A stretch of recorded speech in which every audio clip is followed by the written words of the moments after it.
All right, so are you ready to dive deep? Because today we're tackling like this period of mind-blowing change in America, the market The revolution. big one. It is, it really is. We're talking canals, railroads, telegraphs just exploding across the landscape, cities booming. Yeah, wasn't New York's population like triple during this time? Yeah, something like that. It's in one of these sources you gave us from the American Yawp crazy. But it's not just like the scenery changing, right? This is a whole new way of life emerging. Definitely. It's a pivotal period because it's not just about like inventions being invented. It's about how those inventions totally reshaped American society, families, work, even how people thought about opportunity. Exactly. So forget those boring history lectures. We're going for the aha moments here. Ready to uncover some surprising facts about this totally transformative era? Let's do it. Okay, so picture this. It's 1816, and you need to ship, like anything, across America. Okay. Yeah. Get this, it costs you $9 to get those goods across the Atlantic, but that same $9 only gets you 30 miles inland. That's how rough it was. It really puts into perspective why those early presidents were so obsessed with those internal improvements. Roads, canals, they were on it. Yeah, they weren't just being like infrastructure nerds. I Never. mean, they knew that connecting the country this way, it would unleash its economic potential. For sure. And speaking of connecting the country, we gotta talk about the Erie Canal. Oh, yeah, the big ditch. But seriously, 350 miles connecting the Great Lakes to the Atlantic Ocean? That's insane. It's mind-boggling, the scale of it. And it totally reshaped trade routes. Suddenly, a farmer in Ohio can ship his crops to New York City with ease. Manufactured goods could flow westward. Two-way commerce. Exactly. It just changed everything. It's hard to overstate the impact of something like that. And it wasn't just canals, by the way. Steamboats on rivers like the Mississippi and Ohio were also making that two-way commerce a reality.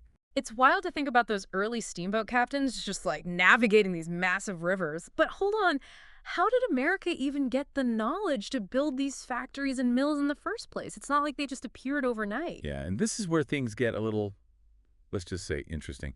Early American industrialists. Yeah. They weren't afraid to bend the rules a little, you know? Oh, tell me more. A bit of industrial espionage. Espionage!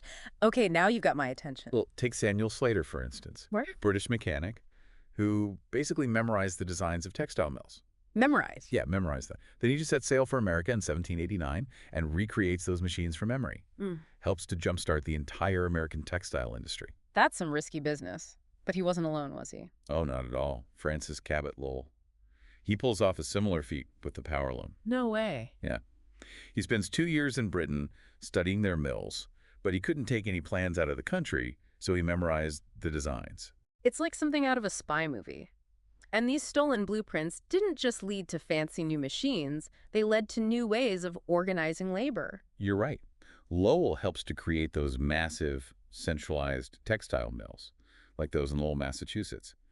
But to staff them, they needed a new source of labor. Right. They turned to young, unmarried women, mostly from rural farm families, who were looking for work and a little bit of independence.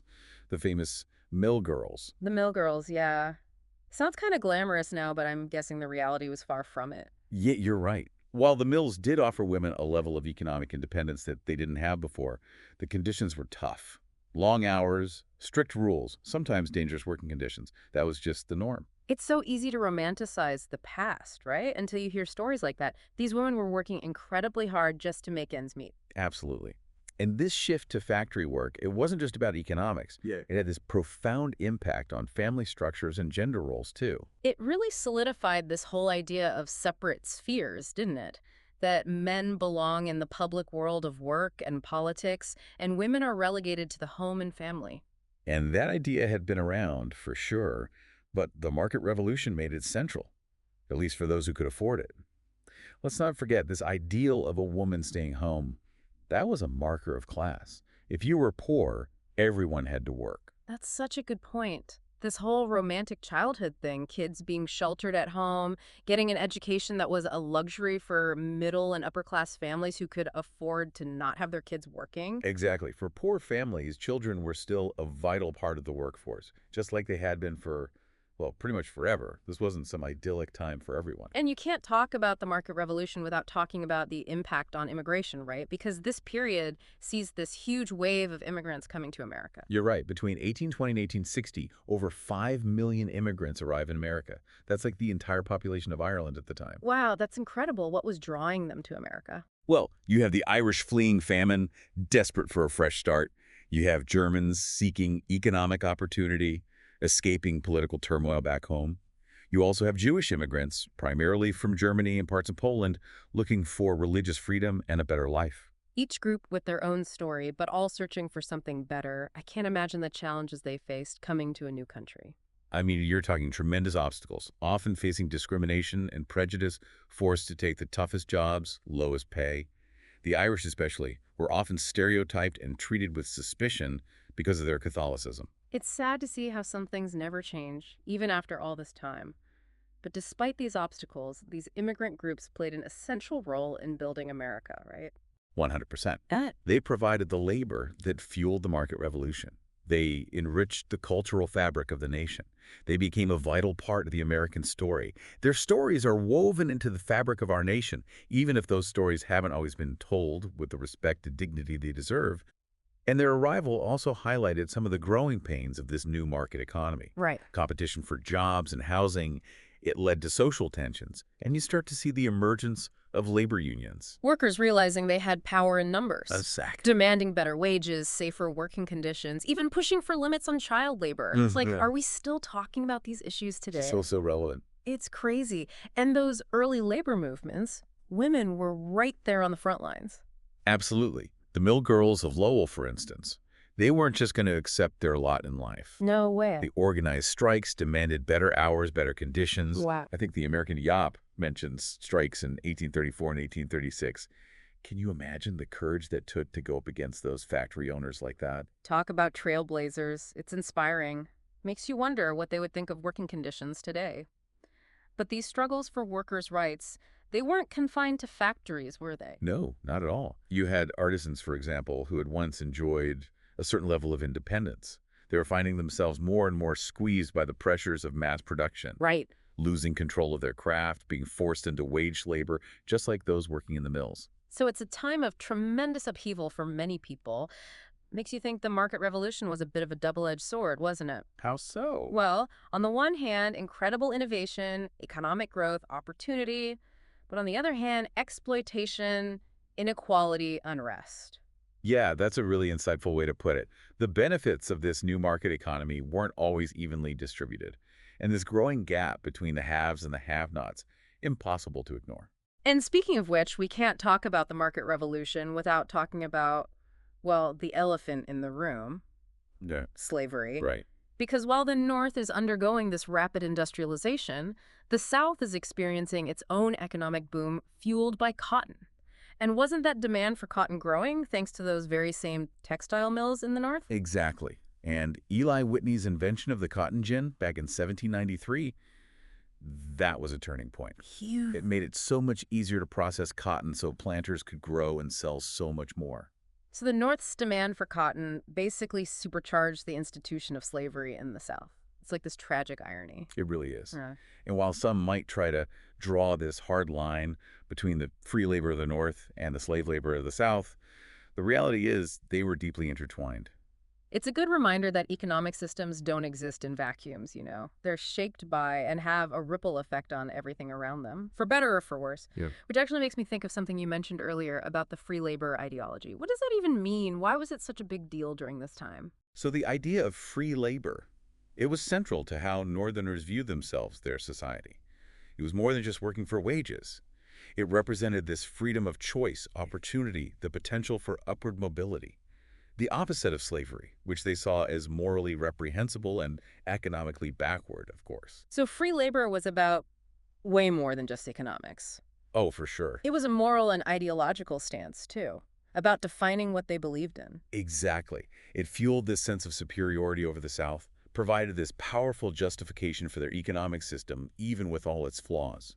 They truly believed that anyone, regardless of background, could climb the ladder of success through hard work and determination. It's a powerful idea. And it still resonates today. But as we've seen, the reality was often much more complicated. Not Right. everyone had the same opportunities, even in the North. You're absolutely right. And despite this belief in free labor, the market revolution exposed the limitations of that ideal. That's The gap between rich and poor, it was widening. And social mobility, while possible for some, it remained elusive for many. And this contradiction, this tension between the ideal and the reality, it would continue to play out in the decades leading up to the Civil War. It's almost like those seeds of discontent were sown right there in the midst of all this so-called progress. Yeah. It's fascinating, isn't it? It really is. What's fascinating to me is how many of these tensions we're talking about, work, wealth, opportunity, they're still playing out today, just in different forms. Oh, absolutely. It's like we're looking through a kaleidoscope and we see these fragments of the past, and they just align so perfectly with our present. Right. I mean, these debates about opportunity, about equality, even the role of government, they were raging during the market revolution, and they're still so relevant today. Absolutely. It really makes you wonder, what would these early industrialists and workers think if they could see America now? I know, right? Would they be amazed by all our technological advancements or horrified by the fact that we still struggle with so many social and economic disparities? Right. It's a question worth pondering. It just highlights how history isn't just something, we read about in textbooks. It's the living, breathing foundation of our present. And just like those Americans navigating the totally uncharted waters of the market revolution, we're facing our own set of challenges and opportunities in the 21st century. Totally. So, as we wrap up our deep dive into the market revolution, what's one big takeaway you hope our listeners walk away with? I think the biggest takeaway is that the decisions we make today, both individually and as a society, they're going to ripple through time. They'll shape the future just as surely as those decisions made by the generations that came before us. Mm. The market revolution, for all its complexities, I think it reminds us that progress is rarely a straight line. Mm-hmm. The pursuit of a more just and equitable society, it's an ongoing journey, not a destination. That's beautifully said. And it reminds me of that quote, I think it's Churchill: the farther backward you can look, the farther forward you are likely to see. We really have to learn from the past if we want to build a better future. Couldn't agree more. By understanding our past, I think we gain a much clearer perspective on our present and a greater capacity to actually shape that more just and equitable future we're talking about. A future where we've learned from the mistakes of the past, right? Mhm. And we can hopefully harness the power of innovation for good. Exactly. Well, thanks for joining us on this deep dive into the market revolution. Until next time, keep those brainwaves buzzing, and remember, history is happening all around us.